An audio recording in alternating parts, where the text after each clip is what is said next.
사랑하는 주 하나님 아버지, 우리 하나님 찬양대가 고백한 것처럼 우리의 삶의 결이 주의 결과 같길 원합니다.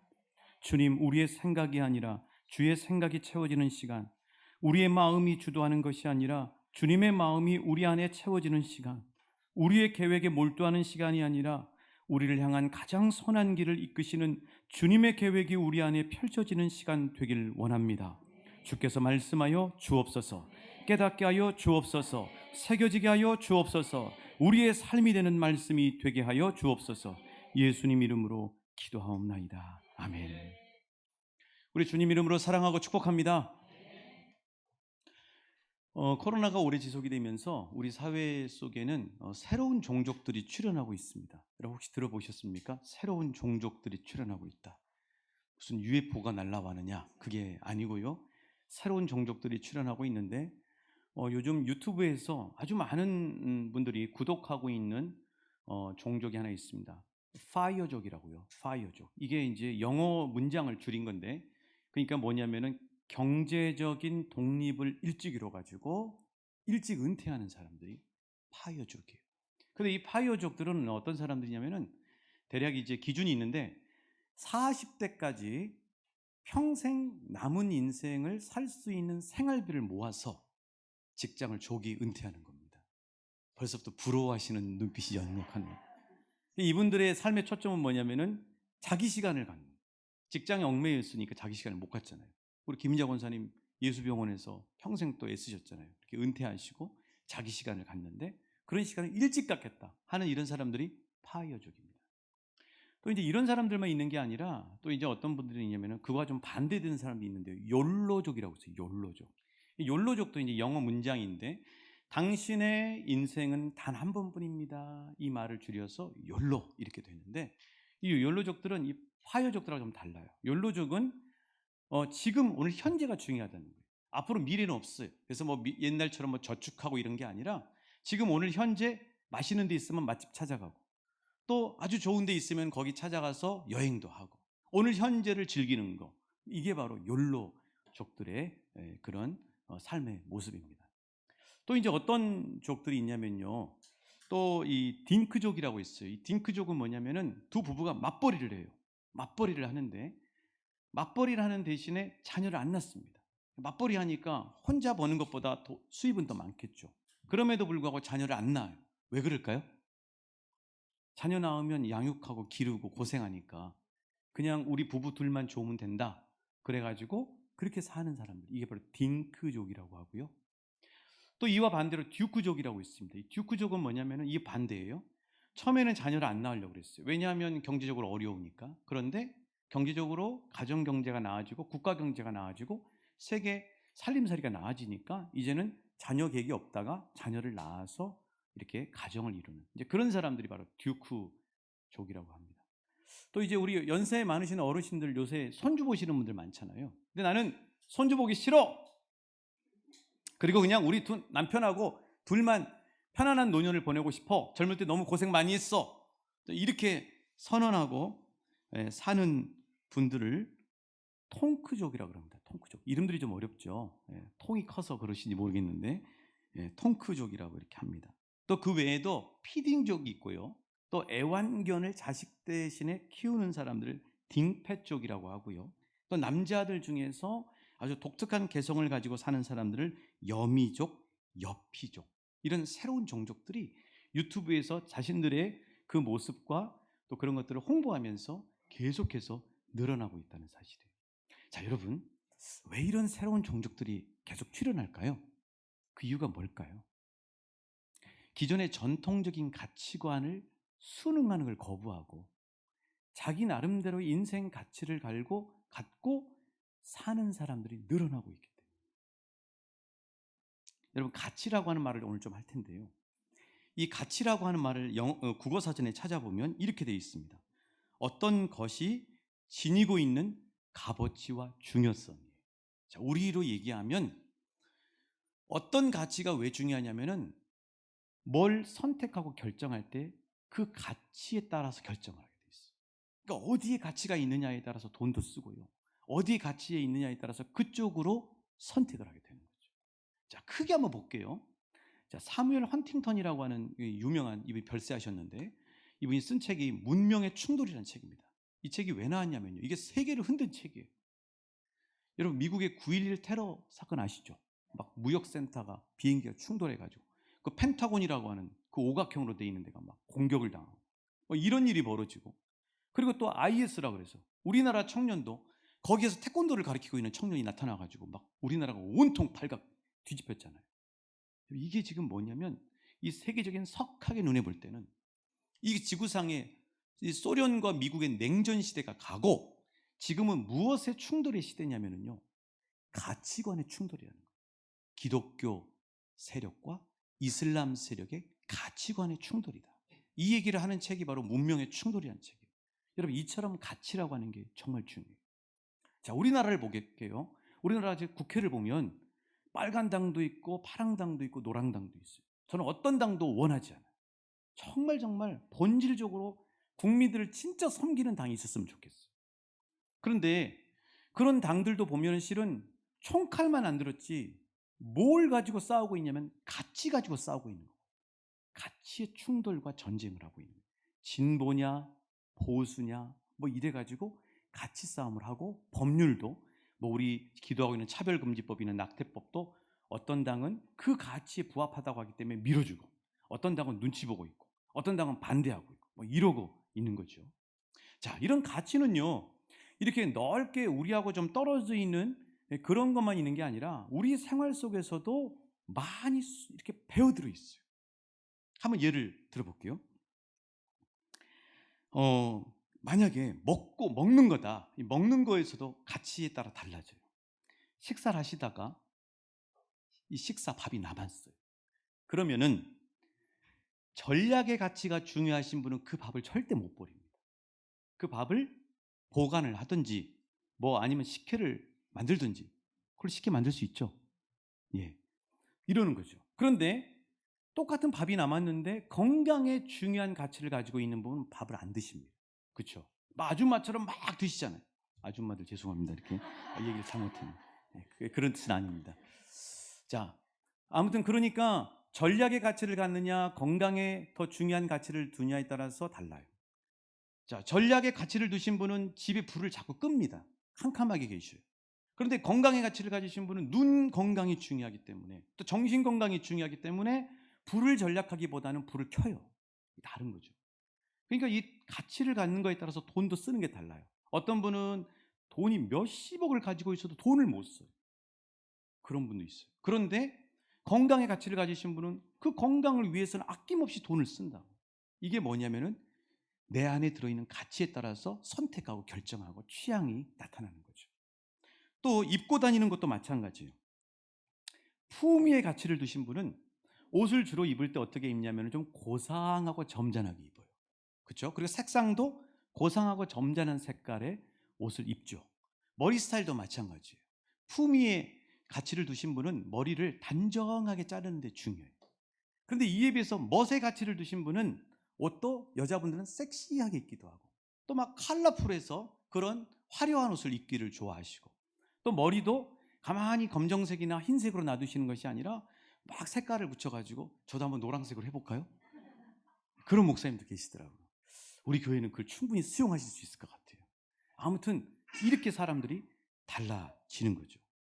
자, 사는 집을 선택해도 마찬가지예요. 편리함의 가치가 중요하다고 생각하는 가정은 주로 아파트를 추구합니다. 이에 반해서 한가로운 거를 중요하게 생각하는 가치를 가진 분들은 집을 선택해도 이런 전원주택을 이렇게 선호하게 되는 거죠. 이 가치가 우리 안에 숨겨져 있지만 그게 우리의 생활에 작고 큰 순간순간에 많은 것들을 결정하고 그쪽으로 우리 몸을 이끌어 가는 것이죠. 자녀 양육도 마찬가지예요. 자녀를 키우는데 나는 우리 자녀를 성공시켜야 되겠다, 나도 못한 거 성공시켜야 되겠다, 그러면은 아주 비싼 아파트에 자녀를 집어넣기 시작합니다. 그 비싼 아파트는 이 실제 우리 사회 속에 있지만 눈에 안 보이는 아파트죠. 스카이캐슬이라고 아십니까? 거기다가 막 집어넣어요. 그 드라마를 보신 분은 이해하실 거예요. 자녀를 막 그 스카이캐슬을 막 계속 집어넣어가지고 막 거기서 1층, 2층, 3층, 25층 막 올라 50층까지 올라가고 막 그렇게 아이를 달달 볶기도 하고 막 그냥 너무 바쁘게 어른보다 더 바쁜 스케줄에 학원을 다니게 그렇게 아이들을 기르는 분이 있죠. 이에 비해서 나는 성공보다도 우리 자녀의 행복이 중요하다 하고 생각하신 분은 자녀의 은사나 자녀가 좋아하는 어떤 재능이나 자녀가 하고 싶은 거를 존중해주고 그쪽으로 밀어주는 그런 어떤 보조자의 역할을 하는 그런 부모로 자녀 양육이 완전히 다른 거죠. 여러분, 이처럼 가치라고 하는 것은 우리 눈에는 안 보여요. 그러나 우리 안에는 이미 들어가 있어요. 이 가운데 가치가 없는 사람 아무도 없어요. 어떤 가치를 갖느냐? 각자 다른 가치들로 살고 있는 거죠. 자, 그렇다면 우리에게 중요한 건 뭐냐면 우리는 예수 믿는 사람들이에요. 그렇죠? 우리는 소위 그리스도인이죠. 자, 그리스도인은 대체 어떤 종족이냐? 아까 뭐 많은 종족들이 있었는데 뭐 여러 종족들이 있었는데 그리스도인은 어떤 종족이냐? 그리고 그리스도인은 어떤 가치로 사는 사람이냐? 오늘 말씀으로 하나님 우리에게 분명하게 답을 주시고 계십니다. 자, 먼저 예수 믿는 사람들은 어떤 종족인가? 우리 12절 말씀 같이 읽어보실게요. 12절입니다. 시작. 영접하는 자.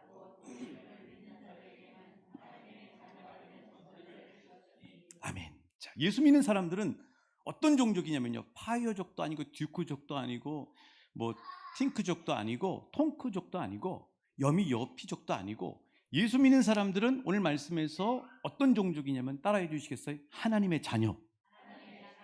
그래서 제가 이름을 한번 지어봤습니다. 좀 멋지게 지어봤어요. 뭐 제가 자화자찬하는 것 같지만 킹덤족이라고. 킹덤이 뭐냐면 왕국이란 말이거든요. 왕족이라는 거죠. 우리 주변에 왕궁이 있었죠? 그러니까 우리는 왕족이에요. 왕족입니다, 여러분.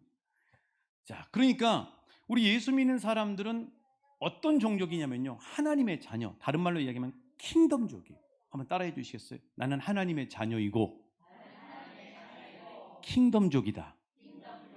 그렇습니다. 예수 믿는 사람은 하나님의 자녀고 킹덤족이에요.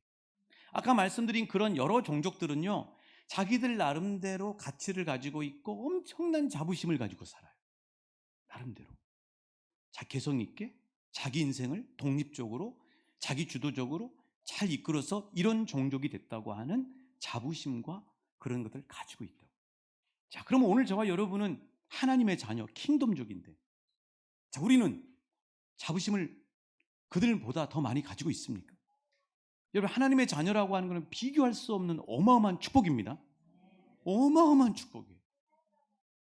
이 말씀 준비하면서 나는 하나님의 자녀라고 하는 이 자부심을 얼만큼 가지고 있는가? 혹시 요새 코로나 때문에 막 여러 가지 교회 집단 감염의 이야기들이 나오면서 뭐 우리들이 정말 얼굴 들기 어려운 그런 상황들이 많잖아요. 이 바깥에다가 현수막을 걸었는데 그 문구 하나 쓰면서도 정말 고민이 많았었거든요. 그렇습니다. 자, 우리 예수 믿는 사람들 하나님의 자녀예요. 킹덤족이라고요. 자, 우리는 얼마나 자부심을 가지고 있는가?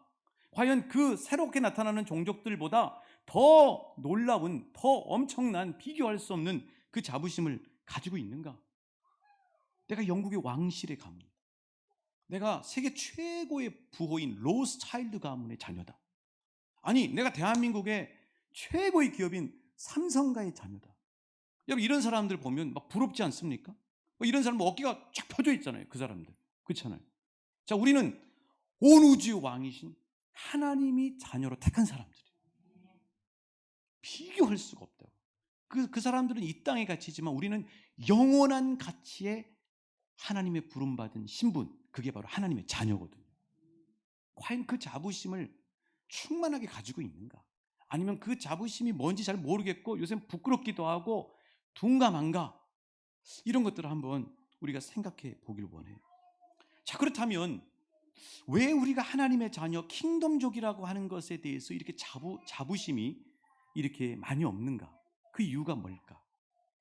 우리가 인정하건 인정하지 않건 실은 우리 안에 이 세상이 말하는 물질적 가치가 가장 중요한 기준으로 우리 안에 배어들어 있기 때문이 아닐까 생각해 봤어요. 여러분, 이 세상의 가치는 물질적으로 많으면 엄청나게 부러움을 받고 성공하는 사람인 것처럼 얘기되는 거죠. 그렇죠? 그런데 우리가 하나님의 자녀라고 하는 것에 대해서 그들보다 더 많은 자부심을 실제 가져야 되고, 실제 그게 사실인데 그만한 자부심을 갖지 못하고 있다면 혹시 우리도 모르게 물질적 가치에 물들어서 생각하고 있는 것은 아닌가? 그 기준으로 판단하고 있는 것은 아닌가? 근데 여러분, 불과 100년 전까지만 해도 이 세상에서는 물질적인 가치보다는 정신적인 가치가 훨씬 더 중요하게 생각이 되었고, 그리고 생명처럼 귀하게 여겼다고 하는 사실. 한번 그 예를 들어볼게요. 자, 여러분, 안중근 의사 아십니까? 자, 안중근 의사가 어떤 분이시죠? 독립운동 하신 분이시죠? 예. 이 몇 년 전에 2014년도인지 15년도인지 잘 모르겠는데 경기도 교육청에서 이런 포스터를 이렇게 만들어서 학생들에게 배포를 했습니다. 자, 저 손바닥, 저 인장 많이 여러분 보셨죠? 어떤 분들은 차에다가도 저거 찍고 다니시잖아요. 우리는 예수님의 손을 좀 찍고 다녔으면 좋겠는데. 자, 저 인장에 위에 보시면 굵은색 글씨로 뭐라고 되어 있냐면 2월 14일은 발렌타인데이만이 아니라고 이야기하고 있어요. 그렇죠? 그럼 2월 14일이 뭐 하는 날이냐? 안중근 의사가 사형 선고를 받으신 날이에요. 사형 집행일이 아니라 사형 선고를 받으신 날이에요. 자, 저 포스터를 이렇게 교육청에서 만들어서 학생들에게 역사의식을 심어주려고 했던 거죠. 이 안중근 의사는요, 우리의 원흉이었던 일제 이토부미 히로시라고 하는 이토 히로부미라고 하는, 이름을 잘못 얘기했습니다. 이토 히로부미라고 하는 이 총독을 하얼빈역에서 저격해요. 그리고 난 다음에 중국인을 리순 감옥에 수감이 됩니다. 여러분, 그 감옥에 갇혀 있을 때 이 30살의 청년이 어땠겠어요? 정말 힘들었겠죠. 온갖 고문도 당하고요, 취조는 말할 것도 없고요, 회유를 받았을 거라고. 회유를 받았어요. 너 있잖아. 너 우리가 이야기한 대로 지술 썼어. 그리고 우리에게 협조해. 그럼 너에게 좋은 자리도 주고 너에게 재산은 말할 것도 없어. 이런 식으로 회유도 했을 거라고. 자, 이런 상황 가운데 있는 이 안중근 의사에게 그의 어머니 조 마리아 여사가, 자, 사진 한번 보여주십시오. 네, 안중근 의사 조 마리아, 네, 어머니입니다. 어머니가 안중근 의사에게 이런 옥중 편지를, 이제 옥중으로 편지를 보내셨습니다. 제가 읽어드릴게요. 어머니의 편지입니다. 내가 만일 늙은 이 어미보다 먼저 죽는 것을 불효라고 생각한다면 이 어미는 웃음거리가 될 것이다. 너의 죽음은 너 한 사람의 것이 아니라 조선인 전체의 공분을 짊어지고 있는 것이다. 내가 항소를 한다면 그것은 일제의 목숨을 구걸하는 짓이다. 내가 나라를 위해 이에 이른즉 땀만 먹지 말고 죽으라. 대의에 죽는 것이 이 어미에 대한 효도다. 아마도 이 편지가 이 어미가 너에게 쓰는 마지막 편지가 될 것이다. 여기에 너의 수의를 지어 보내니 이 옷을 입고 가거라. 어미는 현세에서 너와 재회하기를 기대치 않으니 다음 세상에선 반드시 선량한 천부의 아들이 되어 다시 만나자. 여러분, 안중근 의사의 어머니라고 그 아들이 살았으면 좋겠다는 간절한 소망이 없었을까요? 저는 이 편지를 읽으면서 너무나 충격을 받았습니다. 어떻게 어머니가 자기 생명하고도 바꿀 수 있는 그 자식이 감옥에 갇혀 있는데 수의를 입혀서 보내주면서 그 사람들하고 타협하지 말고 나라를 위한 애국심의 지조를 지켜서 죽으라. 이렇게 독려하면서, 어떻게 독려를 할 수가 있어요? 죽으라고, 자식을 죽으라고 독려할 수 있을까? 근데 이 편지가 공개되면서요, 대한매일신보뿐만 아니라 일본의 지금도 있는 신문이죠, 아사히 신문에서 뭐라고 기사의 타이틀을 써놨냐면 그 어머니의 그 아들이다 하고 일제도 칭송을 했어요. 자, 어떻게 이 안중근 의사의 어머니가 아들에게 죽음까지 불사하면서라도 나라를 위한 지조를 지키라고 북돋을 수 있었을까? 이 편지에는요, 두 가지의 중요한 신앙적 가치가 들어있어요. 하나는 뭐냐면 안중근 의사의 어머니나 안중근 의사나 하나님 나라가 있다는 사실을 분명히 믿고 있었어요. 그러니까 죽으라고. 이 땅에 연연하지 말고 나라를 위해서 죽으라고. 또 하나는 하나님의 자녀라고 하는 자부심이 대단해요. 이 어머니가 쓴 편지 마지막에 보면 다시 읽어드릴게요. 어미는 현세에서 너와 재회하기를 기대치 않으니 다음 세상에선 반드시 선량한 천부의 아들이 되어 다시 만나. 이 천부의 아들이 한자어인데요, 하나님의 자녀라. 너 하나님의 자녀야. 넌 끝까지 하나님의 자녀가 이 세상에서 가장 귀한 거란다 하는 이 확신과 가치를 가지고 있었기 때문에 아들에게 그런 어마어마한 편지를 쓰면서 독려할 수 있었던 거죠. 여러분, 이것이 우리 기독교 믿음의 선조들의 신앙과 오늘 코로나 앞에서 벌벌 떨고 있는 우리 신앙의 어마어마한 차. 우리는 코로나 앞에서 겨우 우리 믿음 하나 지탱하기를 힘들어하면서 살고 있는 우리 모습이 아닐까 하는 생각을 해보는 거죠. 사랑하는 여러분, 이처럼 하나님의 자녀 킹덤족이라고 하는 것은 어마어마한 자부심을 가지고 있다고 합니다. 죽음도 뚫고 나가는 자부심을 가지고 있는 거죠. 저는 하나님께서 저와 여러분에게 이 하나님 나라의 자녀 킹덤족의 자부심을 회복시켜 주시길 우리 주님의 이름으로 축복합니다. 에스더가 그랬잖아요. 에스더가 뭐 하는 사람이에요? 페르시아의 황후예요, 황후. 그런데 페르시아의 황후인데 자기 민족이 말살당할 결정적인 위기 상황이 되니까 죽으면 죽으리라 이야기하고 나는 페르시아의 황후로 살기보다 하나님 나라의 자녀로 사는 게 더 좋습니다 하고 그 황후를 내걸어버린 거잖아요. 그러니까 하나님 거기서 역사를 하신 거죠. 자, 다니엘이 들어보세요. 다니엘도 보면 이 고관대작으로 출세할 수 있는 이 어마어마한 자리에 선발이 됐음에도 불구하고 거기서 뜻을 정해서 왕의 진미를 먹지 않고 나는 왕의 고관대작이 되는 것보다 거룩한 신들의 아들이 되겠다 하고 선택하고 그걸 거부하고 사jak으로 들어간 거 아니에요. 그렇잖아요. 자, 모세 아시죠, 여러분? 모세를 히브리서 11장 24절부터 26절에서 이렇게 소개하고 있어요.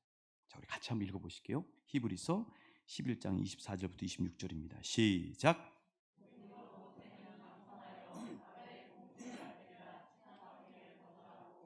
도리어 하나님의 백성과 함께 고난받기를 잠시 죄악의 낙을 누리는 것보다 더 좋아하고 그리스도를 위하여 받는 수모를 애굽의 모든 보화보다 더 큰 재물로 여겼으니 이는 상 주심을 바라봅니다. 그렇죠. 그대로 말씀 띄워주세요. 11장 24절 한번 띄워주세요. 모세는 이렇게 어머니가 어쩔 수 없이 강가에다 내놨는데 공주의 눈에 띄어가지고 그래서 그 아이를 데리고 가서 애굽 왕국에서 왕자로 자랐어요. 그렇죠? 그럼 여러분 얼마나 땡 잡은 거 아닙니까? 그렇죠? 그런데 모세는 어떻게 살았냐면 바로의 아들, 다른 말로 공주의 아들이라 칭함받기를 거절하고 잠시 죄악의 낙을 누리는 것보다 그리스도를 위하여 수모를 받는 것을 더 큰 재물로 여겨서 하나님의 자녀로 살게 됩니다. 여러분, 이게 하나님의 자녀예요. 이게 킹덤족의 모습이라고. 그러니까 세상이 감당할 수 없는 사람들이 바로 이런 하나님의 자녀요, 킹덤족. 하나님은 우리를 하나님의 자녀로 부르시고 충만한 자부심을 불어넣어 주셔서 끝까지 믿음의 품격을 지키는 킹덤족의 저와 여러분 되시길 기대하시고 응원하시고 축복하시고 계십니다. 자, 두 번째로, 그렇다면 우리는 하나님의 자녀라고 하는 최고의 자부심으로 부름받은 사람들, 킹덤족인데 이 하나님의 자녀들은 그러면 어떤 가치로 사는 사람들인가? 우리 14절 말씀입니다. 자, 하나님의 자녀의 가치는 무엇으로 사는 사람들인가? 같이 읽어보실게요. 14절 시작. 말씀이 육신이 되어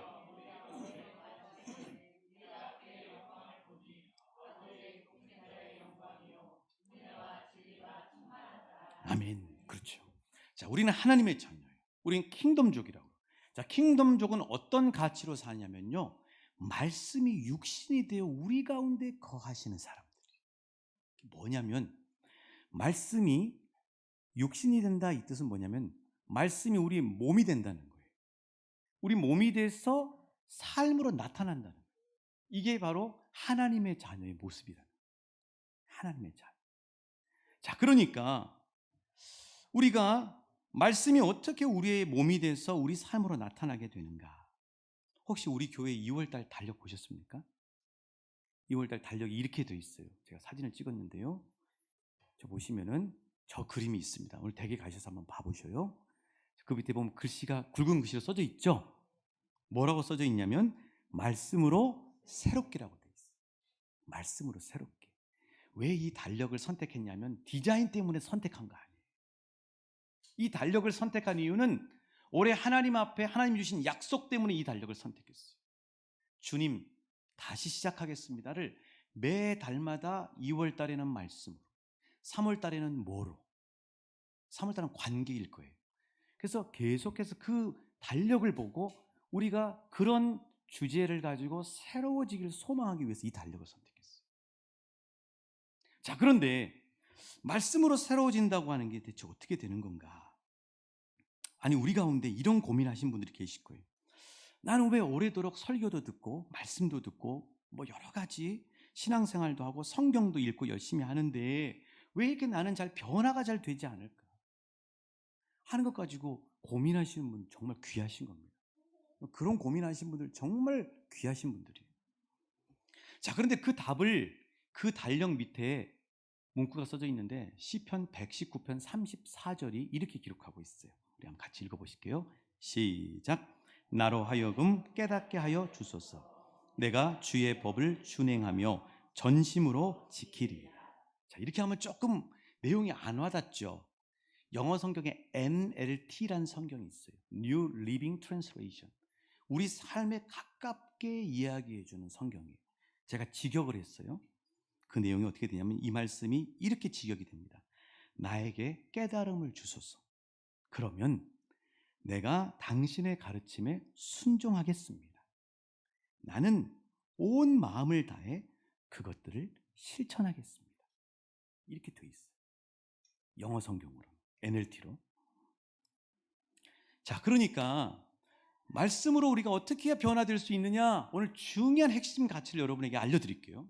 하나님이 가르쳐 주시는 거예요. 나는 왜 말씀을 읽고 설교를 듣는데 변화가 안 일어나는가? 중요한 포인트. 그래서 오늘 주제가 새 말씀이에요. 새 말씀은 대체 뭐냐? 여기 있어요. 뭐냐면 질문합니다. 말씀이 나의 주인인가? 아니면 내가 말씀의 주인 행세를 하고 있는가? 이 질문을 해보셔야 돼요. 더 쉽게 표현하면 내가 말씀에 맞추려고 하는가? 아니면 말씀 보고 나에게 맞추라고 하는가?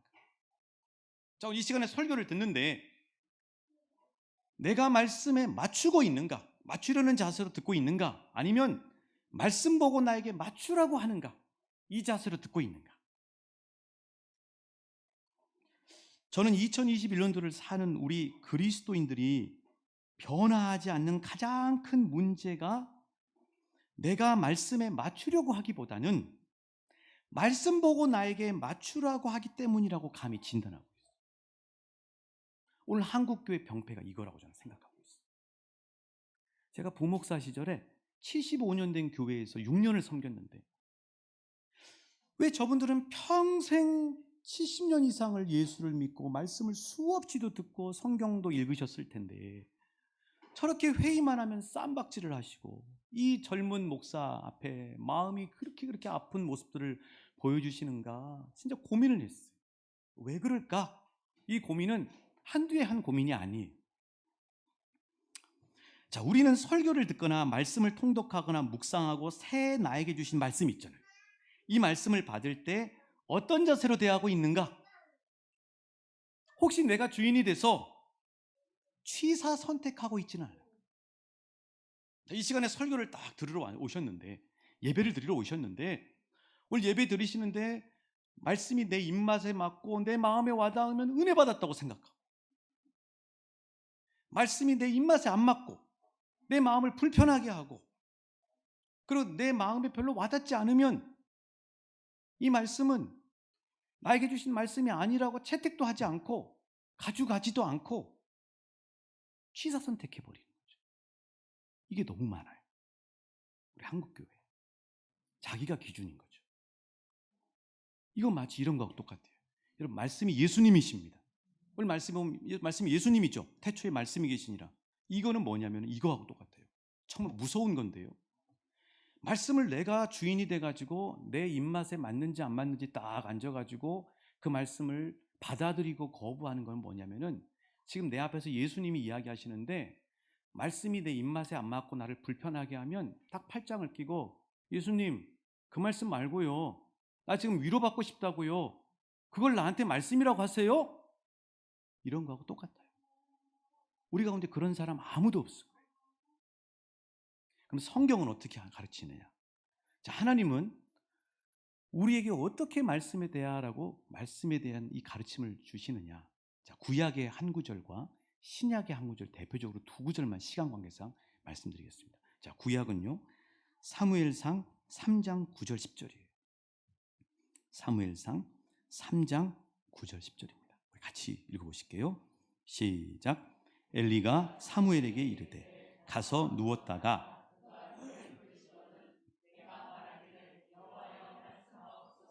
주의 종이 듣겠나이다 하라 하니 이에 사무엘이 가서 자기 처소에 누우니라. 여호와께서 임하여 서서 전과 같이 사무엘아 사무엘아 부르시는지라. 이르되 말씀하옵소서 주의 종이 듣겠나이다 하니. 그렇죠. 자, 이 말씀의 배경은 사무엘이 처음으로 하나님의 음성을 듣는 장면이에요. 근데 한 번도 안 들어보니까 사람의 목소리를 들은 거예요. 엘리 제사장이 같은 성전에 있는 엘리 제사장이 자기를 부르는 줄 알았어요. 3번이나. 그래서 엘리 제사장한테 가보니까 나중에 엘리 제사장이 깨닫고 이건 내가 부른 게 아닌데 분명히 사무엘에게 부르는 소리가 들렸다면 하나님이 부르셨겠구나 하고 아신 거예요. 그래서 제사장이 사무엘에게 가르쳐 줍니다. 하나님이 너에게 말씀하시면 이제부터는 이렇게 대답하고 그 말씀을 받거라. 한번 따라해 주시겠어요? 여호와여 말씀하옵소서 종이 듣겠나이다. 그렇게 가르쳐 준 거예요. 그래서 하나님이 정말 부르는 소리가 또 들리니까 사무엘이 가서 어떻게 이야기해요? 주님 말씀하옵소서 종이 듣겠나이다. 이렇게 배운 그대로 하나님 앞에 말씀을 들어요.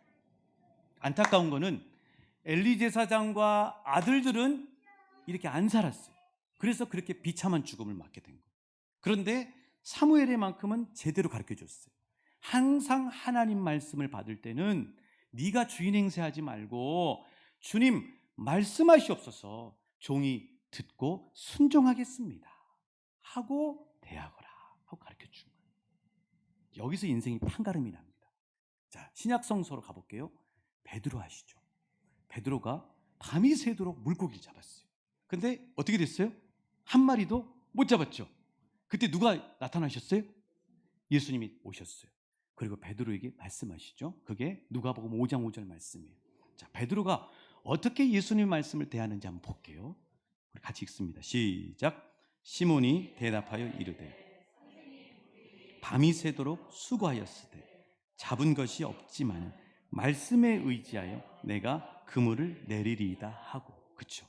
자, 예수님이 베드로에게 말씀하신 거예요.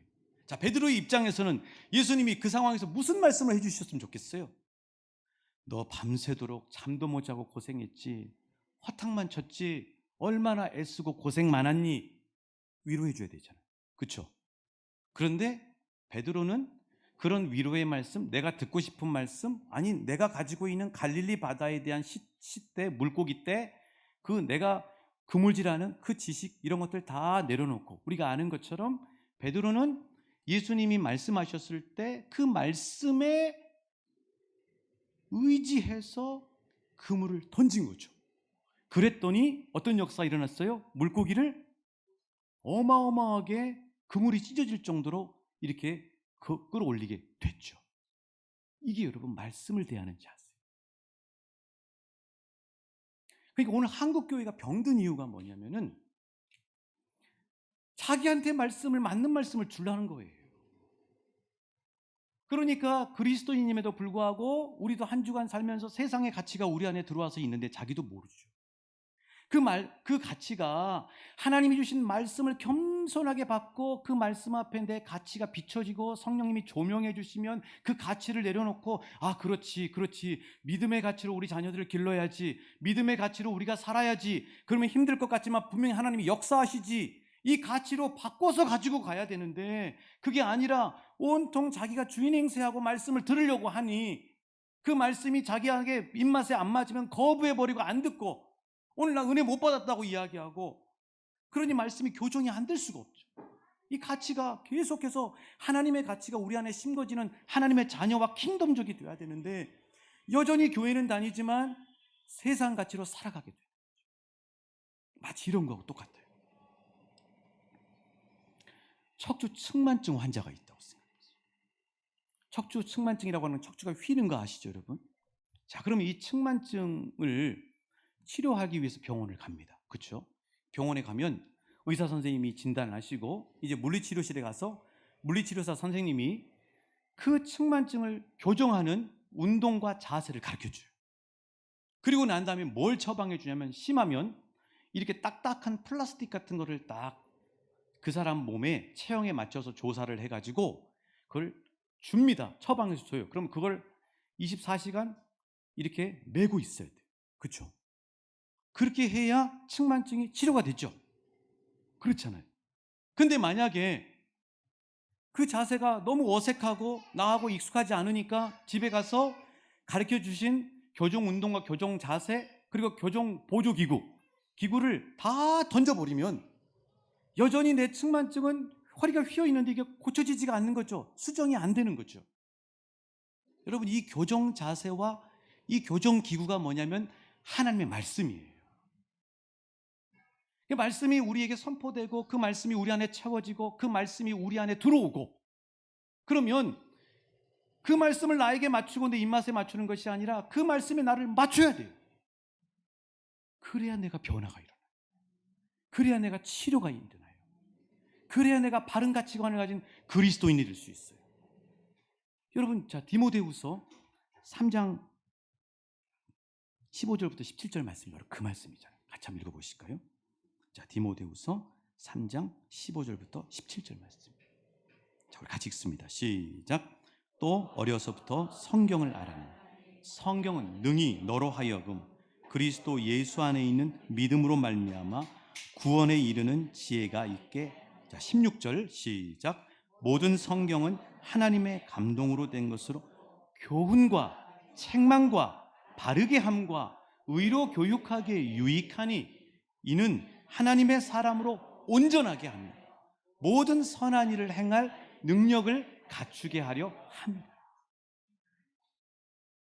말씀은 우리의 가치를 교정시켜주고 정화시켜주고 최고로 우리 인생을 복되고 하나님 앞에 칭찬받고 선한 영향력을 끼치면서 빛과 소금의 사명을 감당하기에 부족함이 없는 가치를 우리에게 매 시간마다 심어주시는 축복의 말씀이에요. 사랑하는 저와 여러분이 새 말씀의 삶을 사시길 축복합니다. 이제부터는 오늘 어떤 말씀을 나한테 주나 보자, 이런 교만한 자세가 아니라 사무엘에게 엘리 선지자가 가르쳐줬던 것처럼, 베드로가 예수님 앞에 임했던 것처럼 주님 말씀하옵소서, 종이 듣고 살겠나이다 하는 겸손한 자세로 말씀에 충만한 은혜를 경험하시는 왕춘교회 성도님들 한 분 한 분 되시길 우리 주님의 이름으로 축복합니다. 오늘 말씀을 정리합니다. 하나님은 우리를 하나님의 자녀 킹덤적으로 부르셨어요. 어마어마한 축복이에요. 하나님의 자녀는 세상 가치가 아니라 하나님의 가치로 사는 사람들입니다.